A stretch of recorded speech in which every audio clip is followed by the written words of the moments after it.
Addison Mueller. Savannah Hayden was an average 11-year-old girl. She was happy, social, and a good student. She enjoyed being with her friends and family. Everyone around her believed she had a bright future, but now her family and friends will never get to see her excel.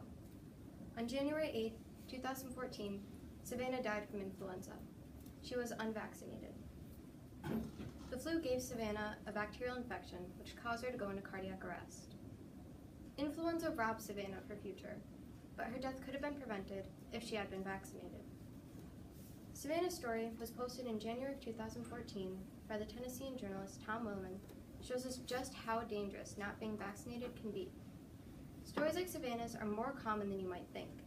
As students, we are at higher risk for contracting and transmitting the flu. All eligible school-age children should have the opportunity to receive the flu vaccination.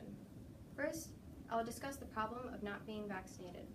Then, I will discuss a solution to that problem. To begin, it is important that we understand the problem at hand.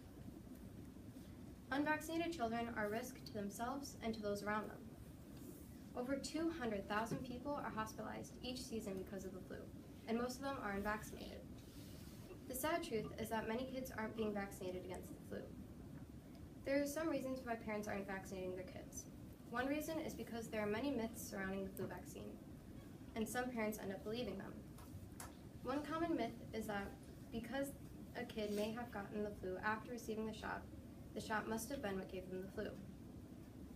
In an article titled Myths and Facts About the Flu, registered nurse Dorothy Fortin explains that this is not true. In most cases, the vaccine that these kids received was made with an inactive, non-infectious version of the flu, which means that if the child had any flu-like symptoms after receiving their shot, they must have been exposed to the virus prior. Another reason why children aren't being vaccinated is because their parents do not have the time or the means to get them their shots. The flu is a major issue in most communities, especially within schools. In an article which studied adolescent attitudes towards the flu vaccine in 2011, Dr. Julia Painter states that children are most at risk for receiving and spreading the flu. Children have higher infection rates as they have been exposed to the flu fewer times than adults in their 40s have been. They are also infectious for a longer period of time than adults. Kids come into close contact with other children during school, which is the prime breeding ground for the flu. As medical doctor Pedro Pierda explains in a 2013 article titled Why Vaccinate School-Age Children, the flu causes more hospitalizations and deaths than any other vaccine-preventable disease in the U.S. During the 2012-2013 season, 150 children died from the flu. Most of them were unvaccinated. During the 2009 season, 1,280 children died from the flu. The flu causes many complications that we don't always think about. Savannah Hayden died from flu complications. The flu may cause pneumonia, sinus or ear infections, and may also worsen other chronic medical illnesses, such as congestive heart failure, asthma, or diabetes. Unvaccinated children also threaten herd immunity. Herd immunity occurs when a large portion of the population are vaccinated against a disease, such as the flu, which decreases the probability of it causing an outbreak within the community. Along with this, the flu also causes large amounts of children to be absent from school. But most notably, children like Savannah are dying needlessly.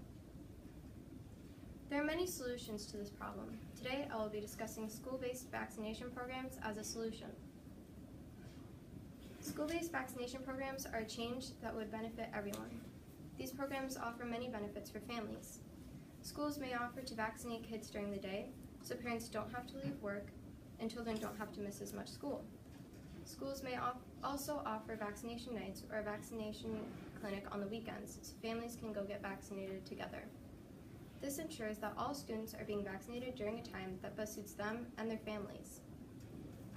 Programs like Vaccines for Kids partner with schools to help them run these programs. Vaccines for Kids is able to help schools purchase vaccines at discounted prices. The Minnesota Department of Health and the Minnesota Department of Education should be helping schools find partners like Vaccines for Kids so we can vaccinate more Minnesotan students.